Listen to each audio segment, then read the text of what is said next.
मध्य प्रदेश से बड़ी खबर आपको बताएंगे। पुलिस की टीम ने बड़ी कार्रवाई की है। बड़ी जानकारी, निजी ट्रैवल से भारी मात्रा में कैश बरामद किया है।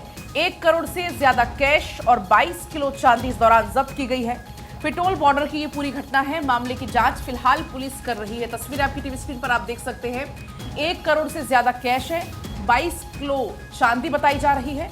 पेट्रोल बॉर्डर की ये पूरी घटना है, जहां पर पुलिस की टीम को मिली है बड़ी सफलता। निजी ट्रैवल से भारी मात्रा में कैश और चांदी की बरामदगी हुई है। मध्य प्रदेश पुलिस की टीम को बड़ी सफलता हाथ लगी है। चेकिंग के दौरान पुलिस को ये सफलता हाथ लगी है। तस्वीरें आपकी टीवी स्क्रीन पर आप देख सकते हैं। अब पूछताछ इस पूरे मामले में होगी।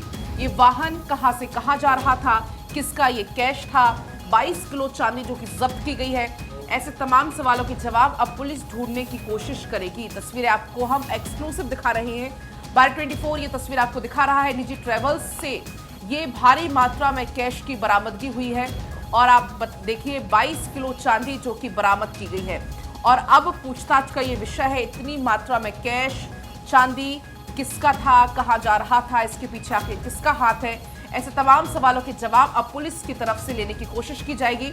पुलिस की टीम को बड़ी सफलता मिली है। पुलिस की टीम ने कार्रवाई करते हुए निजी ट्रैवल से भारी मात्रा में कैश बरामद किया है। महिमा, बिल्कुल, देखिए बड़ी खबर, एक्सक्लूसिव तस्वीरें आपकी टीवी स्क्रीन पर। पुलिस की टीम की तरफ से बड़ी कार्रवाई फिलहाल की गई है। पुलिस की टीम को बड़ी सफलता मिली। निजी ट्रैवलर से भारी मात्रा में कैश बरामद किया गया है। 1 करोड़ से ज़्यादा कैश और 22 किलो चांदी जो है वो जब्त फिलहाल किया गया है। ये कहाँ से आया, इसकी हालांकि अभी तक जानकारी नहीं। इसको लेकर अब पूछताछ होगी। जो लोग हैं, इस ट्रैवलर के जो मालिक है या ड्राइवर, उससे पूछताछ की जाएगी। लेकिन आप देखिए इतनी बड़ी संख्या में कैश फिलहाल जब्त किया गया है।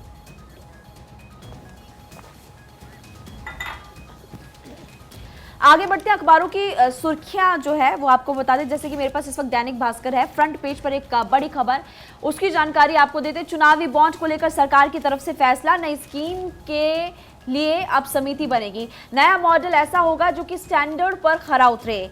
दैनिक भास्कर की हेडलाइन, चुनावी बॉन्ड अब नए अवतार में लाने की तैयारी में केंद्र, समिति बनेगी। सुप्रीम कोर्ट में खारिज होने के बाद इलेक्टोरल बॉन्ड की नई स्कीम पर सरकार ने जो है वो मंथन अब फिलहाल शुरू कर दिया है। देखिए, सुप्रीम कोर्ट से इलेक्टोरल बॉन्ड अवैध घोषित होने के बाद चुनावी फंडिंग के तौर तरीकों को लेकर सरकार के भीतर मंथन शुरू हो गया है। सूत्रों की माने तो सरकार ने इलेक्टोरल बॉन्ड जैसी नई स्कीम लाने की योजना बनाई है।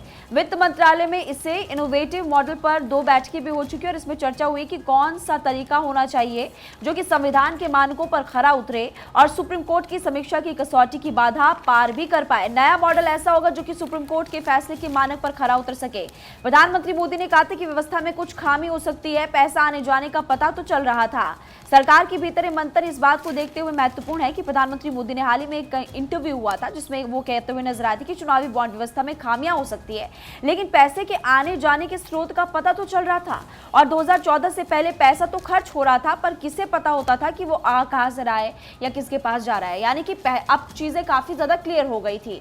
लेकिन अब फिलहाल आपको बता दें कि चुनावी बॉन्ड अब नए अवतार में लाने की तैयारी इस वक्त केंद्र कर रहा है। इसके लिए बाकायदा समिति बनाई और बनेगी और सबसे बड़ी बात कि 2 बैठकें इसको लेकर फिलहाल हो भी चुकी है।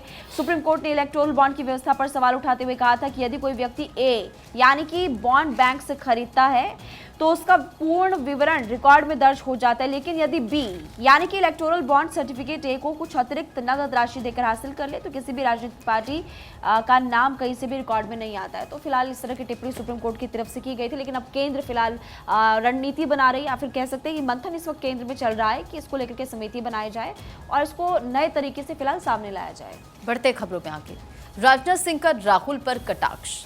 देखिए, लगातार बीजेपी विपक्ष पर निशाना साध रही है। तमाम दिग्गज जब अलग अलग राज्यों में पहुंच रहे हैं, चुनावी हुंकार भरते हुए नजर आ रहे, तो ऐसे में विपक्ष पर भी निशाना साध रहे। पूछे देखिए, चुनावी बॉन्ड को लेकर सरकार का फैसला जिसका जिक्र अभी हो रहा है और इस बीच राजनाथ सिंह का भी जिक्र करेंगे जिन्होंने राहुल पर कटाक्ष किया है। इनफैक्ट राहुल गांधी पर लगातार हमले तेज हो चुके हैं। बीजेपी के तमाम दिग्गजों की अगर बात करें तो देखिए, बीजेपी के तमाम दिग्गजों की ओर से लगातार हम देख रहे हैं कि हमले बोले जा रहे हैं राहुल गांधी के ऊपर। और इस बार क्रिकेट में धोनी की तरह राहुल गांधी भारतीय राजनीति के सर्वश्रेष्ठ फिनिशर हैं, इस बात का जिक्र किया जा रहा है। आगे बढ़ते हुए अगली खबर का रुख कर लेते हैं। पहला आप बिल्कुल आगे बढ़ेंगे। राहुल ने हैदराबाद में इस दौरान जनसभा की बड़ी जानकारी आपको बता रहे हैं। जनसभा को यहां पर राहुल गांधी ने संबोधित किया। बोले हर गरीब महिला को सालाना 1 लाख रुपए देंगे। सरकार ने 16 लाख करोड़ लोन अमीरों को दिया है। किसानों को 1 रुपया भी माफ नहीं किया गया, लेकिन अब उनकी तरफ से ऐलान किया गया कि जो भी गरीब महिला है उसे सालाना 1 लाख रुपए हमारी तरफ से दिया जाएगा। हैदराबाद में दरअसल पहुंचे हुए थे राहुल गांधी और जनसभा को जब वो संबोधित कर रहे थे तमाम बड़ी बातों का जिक्र उन्होंने किया। सरकार पर निशाना साधा और साथ ही साथ कहा कि सरकार ने 16 लाख करोड़ का लोन अमीरों को दिया है, लेकिन अब हम गरीबों के ध्यान रखेंगे, गरीब महिलाएं उनका हम ध्यान रखेंगे। आगे बढ़ते अगली बड़ी खबर हिमाचल प्रदेश से लोकसभा चुनाव को लेकर आप जानते हैं कि मंडी से उम्मीदवार है कंगना रनौत और मंडी से कंगना रनौत के खिलाफ विक्रमादित्य को कांग्रेस पार्टी उतारेगी, इस तरह की खबर मिल रही है। प्रतिभा सिंह के इनकार के बाद अटकलें काफी ज्यादा तेज हो गई थी। प्रतिभा सिंह ने चुनाव लड़ने से इनकार कर दिया था। देखिए, पहले प्रतिभा सिंह ने चुनाव लड़ने से भले इनकार किया हो, लेकिन उसके बाद जैसे ही ऐलान होता है कि मंडी लोकसभा सीट से अब कंगना रनौत चुनाव लड़ेंगे और अब हम लगातार देख भी रहे हैं कि वो चुनावी जनसभाएं कर रही हैं, अपनी पहाड़ी बोली में बात करते हुए भी नजर आती है और कहती हूँ कि मैं हिमाचल की बेटी हूँ। जैसे कि विक्रमादित्य सिंह ने निशाना साधा था कि वो वोट लेने के बाद बॉम्बे चली जाएंगे, मुंबई चली जाएंगे और फिर यहाँ की जनता का ख्याल कौन रखेगा। तो उसमें उन्होंने कहा भी कि मैं अब यहीं आप लोगों के बीच रहूंगी। अब विक्रमादित्य हम देख रहे हैं काफी समय से एक्टिव नजर आ रहे हैं। जब से मंडी लोकसभा सीट का ऐलान हुआ है या फिर हिमाचल प्रदेश की चारों लोकसभा सीट से कौन भारतीय जनता पार्टी का उम्मीदवार होगा, आपको इस वक्त तस्वीरों में नजर आ रहे विक्रमादित्य सिंह, वो एक्टिव नजर आ रहे थे। लेकिन अब उनकी जो माता है प्रतिभा सिंह, हालांकि वो कई बार यहाँ से इसी मंडी लोकसभा सीट से जीत भी चुकी हैं, लेकिन अब खबर मिल रही है कि उनका बेटा यानी कि विक्रमादित्य सिंह हो सकता है चुनाव लड़े, यानी कि आला कमान इस पर फिलहाल फैसला कर रहा है। होता क्या है वो देखना काफी महत्वपूर्ण। बढ़ते खबरों में आगे बात महाराष्ट्र की करते हैं। महाराष्ट्र में 53 उम्मीदवारों के नामांकन रद्द, चुनाव आयोग ने किया रद्द। दूसरे चरण के लिए नामांकन रद्द और 352 उम्मीदवारों में 299 नाम वैध मिले हैं, नामांकन वैध मिले हैं। तो महाराष्ट्र से बड़ी खबर आपको बता रहे हैं, जहां 53 उम्मीदवारों के नामांकन रद्द कर दिए गए हैं और ये चुनाव आयोग की तरफ से रद्द किया गया है, बड़ी जानकारी है। और दूसरे चरण के लिए नामांकन यहां पर रद्द हुआ। 53 उम्मीदवारों का नामांकन महाराष्ट्र में रद्द, 352 उम्मीदवारों में 299 के नामांकन वैध मिले हैं। देखिए, पहले चरण का जो मतदान है वो 19 तारीख को होना है। ऐसे में लगातार आप देख रहे हैं कि पहले चरण का नामांकन पूरा हो चुका है, दूसरे चरण के लिए नामांकन जारी है और इस बीच कई नामांकन जो है रद्द भी हो रहे हैं डॉक्यूमेंट्स की वजह से। महाराष्ट्र में ही 53 उम्मीदवारों के नामांकन रद्द हुए हैं। चुनाव आयोग ने इन 53 उम्मीदवारों के नामांकन को रद्द किया। दूसरे चरण के जो नामांकन है उसमें ये 53 उम्मीदवार है जिनके नामांकन रद्द हुए हैं। 352 उम्मीदवार थे, जिनमें से जो 299 नामांकन है वो वैध पाए गए हैं, जबकि 53 जो उम्मीदवार थे उनके नामांकन को रद्द कर दिया गया। आपके लिए आगे बढ़ते हुए खबरों में, आपके हर दुख में मैं खड़ा होता हूँ, फिर भी आप मुझे लात मारते हैं। कांग्रेस नेता पप्पू यादव का दर्द छलका। पूर्णिया सीट से निर्दलीय उम्मीदवार हैं पप्पू यादव। देखिए, पूर्णिया इस बार बहुत ज़्यादा लाइमलाइट में है और उसके लाइमलाइट में आने की वजह है खुद पप्पू यादव। पप्पू यादव ने चुनाव से पहले ही पार्टी कांग्रेस में अपनी पार्टी का विलय कर दिया और उसके बाद उन्हें पूरी उम्मीद थी कांग्रेस इस पूरे गठबंधन के तहत में पप्पू यादव को पूर्णिया सीट दिलाने में कामयाबी हासिल करेगी। लेकिन आरजेडी के सामने कांग्रेस की एक न चली और ऐसे में ये जो सीट रही वो आरजेडी के खाते में गई। पप्पू यादव, जो कि पूर्णिया से लगातार अपने राजनीतिक करियर के लिए प्रयास करते हुए नजर आ रहे थे, उन्होंने भी कांग्रेस को क्लियर कर दिया कि वो पूर्णिया सीट से चुनाव लड़ेंगे। हालांकि जब उन्होंने नामांकन अपना भरा तो उस दौरान में कांग्रेस की ओर से कहा गया कि इस नामांकन से हमारा लेना देना नहीं है, हमारी पार्टी के प्रत्याशी के तौर पर पप्पू यादव ने नामांकन नहीं भरा है। पप्पू यादव ने निर्दलीय उम्मीदवार के तौर पर अपना नामांकन किया है और इस मौके पर वो कई दफ़ा भावुक होते हुए नजर आ रहे हैं। पप्पू यादव का दर्द कई दफ़ा छलक रहा है। वो कह रहे हैं कि मैं आप लोगों के साथ हमेशा खड़ा रहता हूं, आपके हर दुख में खड़ा रहता हूं, फिर भी आप मुझे लात मारते हैं। दरअसल पप्पू यादव बार बार कोरोना काल का जिक्र करते हुए नजर आते हैं, जिस कोरोना काल में उन्होंने कहा कि कोई नहीं खड़ा था, मैं अपने परिवार की बातों को भी साइड करते हुए उनका भी विरोध करते हुए मैं लोगों के बीच में रहा, मैंने अपनी ज़िंदगी को दांव पर लगाया और दुख की घड़ी में मैं आप सभी लोगों के साथ में खड़ा रहा और यही वजह कि कई दफ़ा वो भावुक होते हुए नजर आते हैं, तो उन्हीं बातों का जिक्र करते हैं। और अब आगे बढ़ेंगे, बात होगी दिल्ली की। केजरीवाल को सीएम पद से हटाने की मांग दिल्ली हाईकोर्ट याचिका में ये दायर की गई है। पूर्व आप नेता संदीप कुमार ने दाखिल की है ये याचिका। सोमवार को हाईकोर्ट इस पूरे मामले पर सुनवाई करने वाला है। आपको याद होगा, जब से अरविंद केजरीवाल जेल में गए हैं तभी से ही बीजेपी भी लगातार इस्तीफे की उनकी मांग कर रही है और आपको बता दें अब दिल्ली हाई कोर्ट में याचिका दाखिल हुई है। पूर्व आप नेता है संदीप कुमार, उनकी तरफ से याचिका दाखिल हुई है और अब इस पूरे मामले में मंडे को होनी है सुनवाई। दिल्ली हाई कोर्ट इस पूरे मामले में अब सुनवाई करेगा। हालांकि बार बार जितने भी आम आदमी पार्टी के नेता कार्यकर्ता उनकी तरफ से ये कहा जा रहा है कि अरविंद केजरीवाल हमारे सीएम थे, हैं और वो रहेंगे और जेल से ही वो सरकार चलाएंगे। लेकिन दूसरी तरफ जहां बीजेपी लगातार इसको लेकर आक्रामक है और लगातार इस्तीफे की मांग कर रही है, दूसरी तरफ संदीप कुमार ने भी इसको लेकर याचिका दाखिल कर दी है। आगे बढ़ते हैं और देखिए केरल से अगली बड़ी खबर आपको बताते हैं। केरल के सीएम ने कांग्रेस के मैनिफेस्टो पर सवाल उठा दिए। कहा कि कांग्रेस के न्याय पत्र में सीएए का जिक्र नहीं है, 370 का भी विरोध नहीं किया। तो आप देख सकते हैं यहाँ पर केरल के मुख्यमंत्री अब कांग्रेस पार्टी की तरफ से जो मैनिफेस्टो हाल फिलहाल में जारी किया गया, जिसमें कई बड़े वादे फिलहाल किए गए हैं, वो कह रहे हैं कि 370 का तो आपने विरोध ही नहीं किया। इसके अलावा सिटीजनशिप अमेंडमेंट एक्ट को लेकर के भी वही कहते हुए नजर आ रहे हैं कि आपने सीएए को लेकर भी अपने मैनिफेस्टो में फिलहाल कुछ नहीं किया। आपने युवाओं की, आप जानते हैं कि कांग्रेस पार्टी की तरफ से कई बड़े वादे किए गए, जैसे कि युवाओं को नौकरी मिलेगी, महिलाओं को लेकर के भी कई बड़े फैसले किए, किसानों को किस तरह से आगे बढ़ाना है, एमएसपी को लेकर क्या बड़ा फैसला फिलहाल कांग्रेस के इस घोषणा पत्र में किया गया है, ये आप बखूबी जानते हैं। कल हमने आपको बड़ी खबर के तौर पर भी बताया, फिर अखबारों में क्या बड़ी सुर्खियां थी वो भी हमने आपको बताया था। लेकिन अब इस पूरे मामले को लेकर हम लगातार ये देख रहे हैं कि जमकर राजनीति भी हो रही है। कांग्रेस पार्टी के मैनिफेस्टो के सामने आने के बाद, घोषणा पत्र के सामने आने के बाद केरल के जो सीएम वो कह रहे हैं कि आपने एक तो सीए की बात नहीं की इसमें, दूसरा आपने 370 का विरोध नहीं किया है। तो अब देखना होगा कि कांग्रेस पार्टी उनके इस बयान को किस तौर पर देखती है और किस तरह से उनके इस बयान पर जवाब देती है।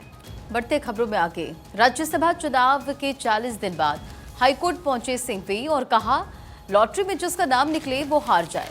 ये दुनिया में कहीं नहीं होता। हर्ष और सिंघवी दोनों को 34-34 वोट मिले थे। 27 फरवरी को राज्यसभा चुनाव में हुई थी हार। तो चुनाव हारने के 40 दिन बाद हाईकोर्ट पहुंचे सिंघवी। हर्ष और सिंघवी को 34-34 वोट मिले थे। राज्यसभा चुनाव में हार हुई थी और इसके बाद 40 दिन बाद हाईकोर्ट पहुंचे। कहा लॉटरी में जिसका नाम निकले वो हार जाए, ये दुनिया में कहीं नहीं होता। आगे बढ़ते हुए बात होगी जम्मू कश्मीर की। जम्मू कश्मीर में लश्कर का स्लीपर सेल एक्टिव हुआ। कश्मीर में छिपा लश्कर कमांडर चुनावी रैलियों पर हमले की फिराक में। गृह मंत्रालय 12 संगठनों को यूएपीए के तहत में बैन कर चुका है। देखिए, घाटी में शांति व्यवस्था की बहाली के लिए लगातार जो अलगाववाद की स्थिति को पैदा कर रहे हैं, जिनका कनेक्शन पाकिस्तान से है, कई दफ़ा कई मौक़ों पर गृहमंत्री अमित शाह के अगर आप तमाम बयानों को सुनते हैं तो उनकी ओर से बार बार कहा गया कि जो भी घाटी की आबो हवा को मैला करने की कोशिश करेगा, जो भी यहाँ पर माहौल ख़राब करने की कोशिश करेगा, उनको बख्शा नहीं जाएगा। और ऐसे में जम्मू कश्मीर में लश्कर का स्लीपर सेल एक्टिव, कश्मीर में छिपा लश्कर का कमांडर और चुनावी रैलियों पर वो हमले की फिराक में है। गृह मंत्रालय 12 संगठनों को यूएपीए के तहत में बैन कर चुका है और अभी भी देखिए कुछ ऐसे कंपोनेंट्स हैं जो लगातार नज़र आ रहे हैं और उस पर भी पूरा फोकस किया जा रहा है। इस बीच देखिए, क्योंकि अब लोकसभा का चुनाव है और जम्मू कश्मीर की भी जो लोकसभा सीटें हैं उन पर मतदान होना है। ऐसे में चर्चा ये कि जो चुनावी रैलियां वहां पर होने जा रही हैं उसमें हमले की फिराक में है और गृह मंत्रालय ने अभी तक 12 संगठनों को बैन कर दिया है यूएपीए के तहत। चलिए और अब आगे बढ़ेंगे। एक और बड़ी खबर इसी बीच आपको बताएंगे। लद्दाख में चीन सीमा तक होने वाले पश्मीना मार्च पर ब्रेक। प्रशासन की सख्ती के बाद वांगचुक का बॉर्डर मार्च वापस हो गया है। प्रशासन ने धारा 144 लगाने, नेट स्पीड धीमी करने का आदेश दिया था। तो ये बड़ी खबर आपको बता रहे हैं। सोनम वांगचुक ने कहा मार्च ने मकसद हासिल कर लिया है। उनकी तरफ से कहना था कि जो हमारा मकसद था, मार्च जिस मकसद से निकाला जा रहा था वो हमने हासिल कर लिया है।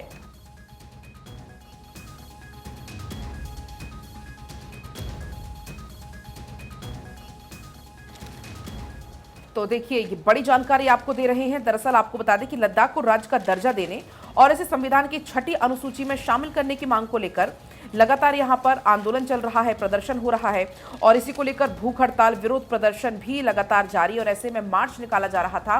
प्रशासन ने धारा 144 यहां पर लगाने का आदेश दिया था।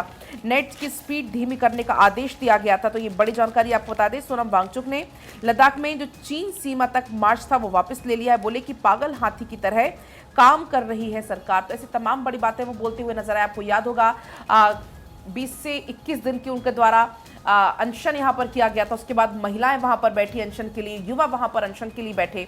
और अब आपको बताएं कि चीन सीमा तक जो पश्मीना मार्च होना था उस पर ब्रेक लगा दिया गया है। अच्छा, दैनिक भास्कर है मेरे पास, देश विदेश का सेगमेंट है जी। इसकी हेडलाइन, सरकार ने लेह को वार जोन में बदल दिया। वांगचुक ने फिलहाल ही कहा। एक हेडलाइन ये भी है कि लद्दाख पश्मीना मार्च समाप्त। दूसरी बड़ी बात, लद्दाख को पूर्ण राज्य का दर्जा समेत अन्य मांगों को लेकर चल रहे आंदोलन को 32 दिन बीत चुके हैं। और जैसे कि आप ऑलरेडी बता भी रही थी कि प्रशासन ने शुक्रवार को धारा 144 लागू करते हुए इंटरनेट फिलहाल बैन कर दिया और पाबंदियां लगाए जाने को लेकर आंदोलन कर रहे पर्यावरण कार्यकर्ता सोनम वांगचुक ने सवाल उठाते हुए मार्च रद्द करने का ऐलान किया है। कहा कि मार्च का उद्देश्य चांगपा जनजातियों की दुर्दशा को उजागर करना था, तो उत्तर में चीनी घुसपैठ और दक्षिण में हमारे अपने कॉर्पोरेट्स के कारण अपनी हजारों वर्ग जमीन गंवा रहे इन लोगों को लेकर फिलहाल हमारा ये आंदोलन था। और ये उद्देश्य मार्च शुरू होने से पहले ही पूरा हो गया, क्योंकि सरकार ने दमनकारी कदम उठाते हुए सभी सड़कों पर सशस्त्र बैरिकेड लगाकर लेह को युद्ध जैसे क्षेत्र वार जोन में बदल दिया है। तो बताने का मकसद ये है, क्योंकि हर अखबार में अलग अलग एंगल से फिलहाल खबर बताई गई, लेकिन ये खबर काफी ज्यादा इंपॉर्टेंट। आप कुछ और देखिए, पश्मीना मार्च का अगर जिक्र करें तो देखिए आपको याद होगा कि बार बार ये दावा किया जा रहा था कि लगभग 4000 वर्ग किलोमीटर की जो जमीन है उस पर चीन ने कब्जा कर लिया है। इस पश्मीना मार्च के जरिए उन चरागाहों को लेकर ये दिखाया जाता कि देखिए ये वो जगह है जहां पर कब्जा चीन ने कर लिया है। मतलब एक हकीकत को सामने लाने का दावा किया जा रहा था कि देखिए हकीकत ये है जो हम दिखाना चाह रहे हैं, जो लोगों की जुबानी है। और आगे बढ़ते हैं संजना। बढ़ेंगे खबरों में आके। 1000 की आबादी पर बेड चाहिए 5। दिल्ली में तकरीबन आधे मरीजों को कैसे मिले सुविधाएं, और दिल्ली में डॉक्टरों के हजारों पद खाली हैं। डॉक्टरों की नहीं हुई भर्ती और आज मनाया जा रहा है विश्व स्वास्थ्य दिवस। और ऐसे में देखिए विश्व स्वास्थ्य दिवस का मकसद यही कि किस तरह से स्वास्थ्य की सुविधा जनता तक पहुंचे, और 1000 की आबादी पर बेड चाहिए 5। तो देखिए 1000 की आबादी पर बेड चाहिए 5। मरीजों को सुविधाएं कैसे मिलें? एक तरफ जहां आज हम स्वास्थ्य दिवस की बात कर रहे हैं, लेकिन दूसरी तरफ एक हकीकत यह है कि लोगों को स्वास्थ्य सुविधा अभी भी ठीक से नहीं मिल पा रही, और ये हालत देश की राजधानी दिल्ली की है।